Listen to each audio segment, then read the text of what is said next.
अस्सलाम वालेकुम। मैं ਤੁਹਾਡਾ ਵੀਰ ਜ਼ੁਲਫਕਾਰ ਜੱਟ ਤੇ ਤੁਸੀਂ ਦੇਖ ਰਹੇ ਹੋ ਗੱਲ ਵੇਲੇ ਦੀ। ਨਿੱਕਿਆਂ ਹੁੰਦਿਆਂ ਸੌਂਦੇ ਹੁੰਦੇ ਸੀ ਅੰਨਾ ਮਾਰੇ ਅੰਨੀ ਨੂੰ ਕਿ ਸੁਣ ਵਜੇ ਥੰਮੀ ਨੂੰ। ਉਦੋਂ ਤਾਂ ਸਮਝ ਨਹੀਂ ਸੀ ਆਉਂਦੀ ਪਰ ਹੁਣ ਸਾਰੀ ਸਮਝ ਆਉਣ ਡਈ। ਇਸ ਟਾਈਮ ਮੁਲਕ ਦੇ ਹਾਲਾਤ ਕੁਝ ਇੰਝ ਦੇ ਨੇ।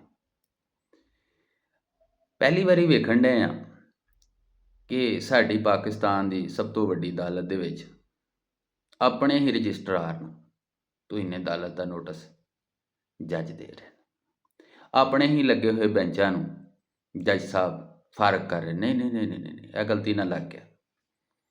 ਯਾਨੀ ਕਦੇ ਕਦੇ ਤਾਂ ਇੰਝ ਲੱਗਦਾ ਕਿ ਜਿਵੇਂ ਨਾ ਇਹ ਪਿੰਡ ਦੀ ਪੰਚਾਇਤ ਹੋਏ, ਪਿੰਡ ਦੀ ਪਰਿਆ ਬੈਠੀ ਹੋਏ। ਯਕੀਨ ਕਰਕੇ ਜਾਣ, ਇਹ ਪਹਿਲੀ ਵਾਰੀ ਦੇਖਣ ਡਏ ਆ। ਸੁਣਿਆ ਬੜਾ ਕੁਝ ਸੀ ਲੇਕਿਨ ਇਹ ਵੇਖਣ ਅਸੀਂ ਪਹਿਲੀ ਵਾਰੀ ਡਏ। ਪਹਿਲੀ ਵਾਰੀ ਵੇਖਿਆ ਅਸੀਂ ਨਿੱਕੇ ਨਿੱਕੇ ਹੁੰਦੇ ਸੀ। ਉਹ ਕਿਤੇ ਫੌਜੀਆਂ ਦੀ ਗੱਡੀ ਲੰਘਣੀ ਨਾ ਤੇ ਜਨਾਬ ਇੰਝ ਮੱਥੇ ਤੇ ਹੱਥ ਮਾਰਨਾ, ਫੌਜੀ ਜੀ ਸਲਾਮ। ਪਹਿਲੀ ਵਾਰੀ ਦੇਖਣ ਡਏ ਆ ਫੌਜੀ ਸ਼ਰਮਿੰਦਾ ਸ਼ਰਮਿੰਦਾ ਫਿਰਦੇ ਨੇ। ਸਲਾਮ ਤੇ ਦੂਰ ਦੀ ਗੱਲ, ਲੋਕ ਦੇਖਣਾ ਵੀ ਪਸੰਦ ਨਹੀਂ ਕਰਦੇ। ਥੋੜ੍ਹਾ ਅੱਗੇ ਚੱਲੀਏ, ਹਕੂਮਤਾਂ ਉਹਨਾਂ ਨੂੰ ਯਕੀਨ ਹੀ ਨਹੀਂ ਕਿ ਉਹ ਹਕੂਮਤ 'ਚ ਨੇ। ਕਦੇ ਕਦੇ ਤਾਂ ਇੰਝ ਲੱਗਦਾ ਵਜ਼ੀਰ ਆਜ਼ਮ ਸਾਹਿਬ ਫੌਜੀਆਂ ਦੀ ਨੌਕਰੀ ਕਰਨ ਡਏ ਨੇ। ਇਹ ਮੰਜ਼ਰ ਜਿਹੜਾ ਨਾ ਬੜਾ ਅਜੀਬ ਜਿਹਾ, ਬੜਾ ਹੀ ਅਜੀਬ ਜਿਹਾ। ਤੇ ਲੜਾਈ ਮਗਰਮੱਛਾਂ ਦੀ, ਨੁਕਸਾਨ ਮੱਛੀਆਂ ਦਾ। ਮੱਛੀਆਂ ਕੌਣ? ਅਸੀਂ, ਤੁਸੀਂ, ਗਰੀਬ ਨਿਮਾਣੇ।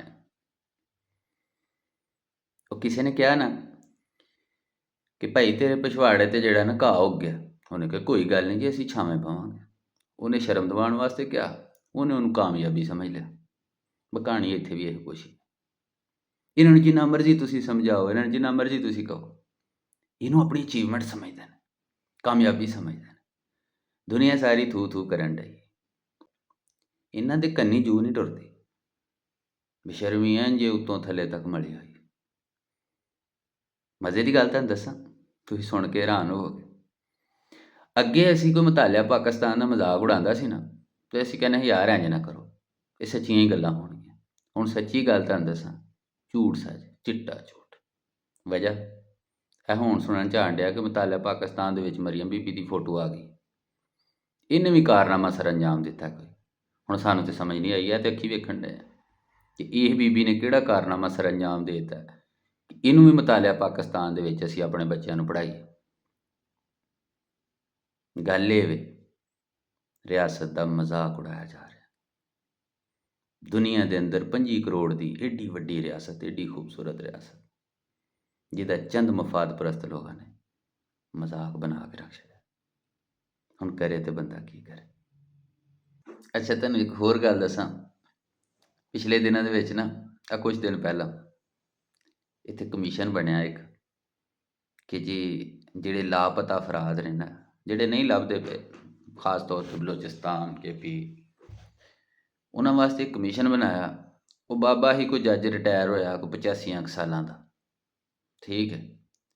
ਉਹਨੂੰ ਜਨਾਬ ਇਹਨਾਂ ਨਾਮਜ਼ਦ ਕਰਤਾ ਕਿ ਜੀ ਇਹ ਉਹ ਬੰਦੇ ਲੱਭੇਗਾ ਜਿਹੜੇ ਲਾਪਤਾ ਨੇ। ਹਾਲਾਂ 10 ਦਿਨ ਗੁਜ਼ਰੇ ਜੇ, ਅੱਜ ਉਹ ਬਾਬੇ ਹੋਰੀ ਲਾਪਤਾ ਹੋ ਗਏ, ਮਤਲਬ ਦੁਨੀਆ ਤੋਂ ਚਲੇ ਗਏ। ਯਾਨੀ ਐਡਾ ਸੰਗੀਨ ਮਜ਼ਾਕ ਚੱਲ ਰਿਹਾ ਹੈ ਨਾ ਇਸ ਰਿਆਸਤ ਦੇ ਨਾਲ ਕਿ ਜਿਹਨੇ ਲੋਕਾਂ ਨੂੰ ਲੱਭਣਾ ਸੀ ਨਾ, ਉਹ ਵਿਚਾਰਾ ਆਖਰੀ ਸਾਵਾਂ ਲੱਭਦਾ ਫਿਰਦਾ ਸੀ। ਜਾਂ ਤਾਂ ਫਿਰ ਇਹ ਜਿਹੜੇ ਭਲੇ ਮਾਨਸ ਲੋਕ ਨੇ ਉੱਤੇ ਜਿਹੜਾ ਮੁਲਕ ਚਲਾ ਰਹੇ ਨੇ, ਉਹਨਾਂ ਨੂੰ ਅੰਦਾਜ਼ਾ ਹੁੰਦਾ ਕਿ ਅਸੀਂ ਉਨੇ ਕੁ ਦਿਨਾਂ ਵਾਲਾ ਹੀ ਬੰਦਾ ਲਾਉਂਦੇ ਹਾਂ ਕਿ ਜੇਕਰ ਚਲੋ ਕੋਈ 4 ਦਿਹਾੜੇ ਕੱਢ ਵੀ ਗਿਆ ਤੇ ਜਿੰਨੀ ਦੇਰ ਨੂੰ ਲਾਪਤਾ ਬੰਦੇ ਲੱਭਣੇ ਨੇ ਨਾ, ਉਨੀ ਦੇਰ ਨੂੰ ਅੱਲਾ ਖੈਰ ਕਰੇ ਤੇ ਇਹ ਅੱਗੋਂ ਫਿਰ ਮੁੱਢੂ ਛੁੱਟੂ। ਇਹ ਸਾਰਾ ਕੁਝ ਤੇ ਹੋਣ ਡਿਆ। ਔਰ ਰਹੀ ਸਹੀ ਕਸਰ ਜਿਹੜਾ ਕੋਈ ਨੌਜਵਾਨ ਤਬਕਾ ਬੇਰੁਜ਼ਗਾਰ ਫਿਰਦਾ ਪਿਆ। ਅਗਲੇ ਦਿਨ ਮੈਂ ਪੜ੍ਹਨ ਡਿਆ ਸਾਂ ਕਿ ਹਰ ਰੋਜ਼ 2000 ਬੰਦਾ ਜਿਹੜਾ ਟੈਕਨੀਕਲ ਹੈ, ਜਿਹਨੂੰ ਕੋਈ ਕੰਮਕਾਰ ਆਉਂਦਾ, ਉਹ ਜਨਾਬ ਇਸ ਮੁਲਕ ਨੂੰ ਛੱਡ ਕੇ ਦੂਸਰੇ ਮੁਲਕ ਦੇ ਵਿੱਚ ਜਾ ਰਿਹਾ। ਹੁਣ ਮੈਨੂੰ ਇਹ ਦੱਸੋ ਕਿ ਇਹਦੇ 'ਤੇ ਖੁਸ਼ ਹੋਣਾ ਚਾਹੀਦਾ ਹੈ ਜਾਂ ਕੀ ਕਰੇ ਬੰਦਾ। ਲੇਕਿਨ ਜਿਹੜਾ ਕੋਈ ਸੋ ਕਾਲ ਪਾਕਿਸਤਾਨ ਦਾ ਦਾਨਿਸ਼ਵਰ ਤਬਕਾ ਹੈ, ਉਹ ਇਹਦੇ ਵਿੱਚ ਵੀ ਖੁਸ਼ੀ ਮਨਾਉਂਦਾ ਕਿ ਵਾਹ ਇਹ ਜਾਣਗੇ, ਕਮਾਉਣਗੇ, ਸਾਡੇ ਮੁਲਕ 'ਚ ਪੈਸੇ ਆਉਣਗੇ, ਅਸੀਂ ਮੌਜ ਕਰਾਂਗੇ। ਕਦੇ ਉਹਦੇ ਮਾਂ ਪਿਓ ਕੋਲੋਂ, ਉਹਦੇ ਬੱਚਿਆਂ ਕੋਲੋਂ ਤੇ ਪੁੱਛੋ ਕਿਹੜੀ ਤਕਲੀਫ 'ਚੋਂ ਗੁਜ਼ਰਦੇ ਨੇ ਜਦੋਂ ਉਹਨਾਂ ਦਾ ਬੱਚਾ, ਉਹਨਾਂ ਦਾ ਭਰਾ, ਉਹਨਾਂ ਦਾ ਪੁੱਤ ਆਪਣਾ ਘਰ ਬਾਹਰ ਸਾਰਾ ਕੁਝ ਛੱਡ ਛਡਾ ਕੇ ਦੂਸਰੇ ਮੁਲਕਾਂ ਜਾਂਦਾ। ਦੂਸਰੇ ਮੁਲਕ ਜਾਣਾ ਬੁਰਾਈ ਨਹੀਂ ਹੈ, ਲੇਕਿਨ ਕਿਹੜੀ ਕੀਮਤ ਦੇ ਉੱਤੇ ਉਹ ਜਾ ਰਿਹਾ? ਜ਼ਿਆਦਾਤਰ ਉਹ ਤਬਕਾ ਜਾ ਰਿਹਾ ਜਿਹੜਾ ਪਿਸਿਆ ਹੋਇਆ ਗਰੀਬ ਤਬਕਾ। ਯਾਨੀ ਬੜੀ ਹਾਈਫਾਈ ਨੌਕਰੀ ਲੱਭੇ ਨਾ, ਹਾਂ ਜੀ ਇਹ ਕੰਮ ਨਹੀਂ ਹੁੰਦਾ ਅਤੇ ਉੱਥੋਂ ਜੀ ਅਸੀਂ ਬੰਦਾ ਬੁਲਾਇਆ। ਸਮਝ ਆਉਂਦੀ ਕਿ ਚਲੋ ਜੀ ਉਹਨੂੰ ਸਹੂਲੀਅਤ ਇਸ ਲੈਵਲ ਦੀਆਂ ਮਿਲਣਗੀਆਂ ਕਿ ਉਹ ਖੁਸ਼ੀ ਗਮੀ ਦੇ ਵਿੱਚ ਟਾਈਮ ਨਾ ਪੜ ਸਕੇਗਾ। ਲੇਕਿਨ ਇਹ ਜਿਹੜਾ ਤਬਕਾ ਜਾ ਰਿਹਾ ਨਾ ਛੱਡ ਕੇ, ਇਹ ਬਾਹਰ ਵੀ ਜਾ ਕੇ ਚੱਕੀ 'ਚ ਹੀ ਪਿਸਦਾ, ਨਾ ਦੁੱਖ ਚੱਪੜ ਸਕਦਾ ਨਾ ਸੁੱਖ ਚੱਪੜ ਸਕਦਾ।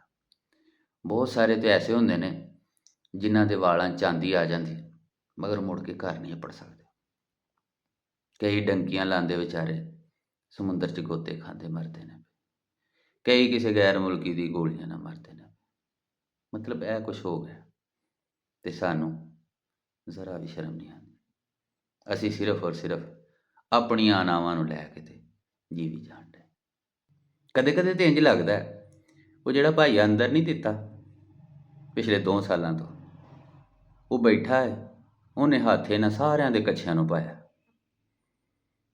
ਇਹ ਥੋੜ੍ਹਾ ਜਿਹਾ ਗਾਂਹ ਹੋਣਗੇ ਅਤੇ ਕੱਛਾ ਲੈ ਜਾਏਗਾ, ਅਤੇ ਇਸੇ ਡਰ ਤੋਂ ਮਾਰਿਆ ਇਹ ਗਾਂਹ ਨਹੀਂ ਹੋਣ ਡੇ। ਅਤੇ ਗੱਲ ਇਹ ਵੇ, ਇਹ ਜੇ ਗਾਂਹ ਨਾ ਹੋਏ ਅਤੇ ਕੱਛਾ ਆਵਾਮ ਦਾ ਲੈ ਜਾਣਾ ਤਕਰੀਬਨ ਲੱਥਾ ਪਿਆ, ਅਤੇ ਹਰ ਪਾਸੇ ਤੁਹਾਨੂੰ ਲੋਕ ਨੰਗ ਪਨੰਗੇ ਨਜ਼ਰ ਆਉਣੇ। ਇਸ ਤੋਂ ਪਹਿਲਾਂ ਕਿ ਸਾਰੀ ਜਨਤਾ ਸਾਰੀ ਆਵਾਮ ਨੰਗੀ ਹੋ ਜਾਏ, ਭਾਈ ਆਪਣਾ ਕੱਛਾ ਕਰ ਲੈਂਦਾ ਤਾਂ ਲੈਣ ਦਿਓ, ਇਸ ਮੁਲਕ ਨੂੰ ਤਾਂ ਰਹਿਣ ਦਿਓ। ਅੱਜ ਦੀ ਗੱਲ ਵੇਲੇ ਦੀ ਹੈ, ਦੁਨੀਆ ਦੇ ਜਿਸ ਕੋਨੇ 'ਤੇ ਵੀ ਹੱਸਦੇ ਰਹੋ ਵਸਦੇ ਰਹੋ, ਆਪਣੇ ਜੱਟ ਵੀਰ ਨੂੰ ਇਜਾਜ਼ਤ ਦਿਓ। ਰੱਬ ਰੱਖ।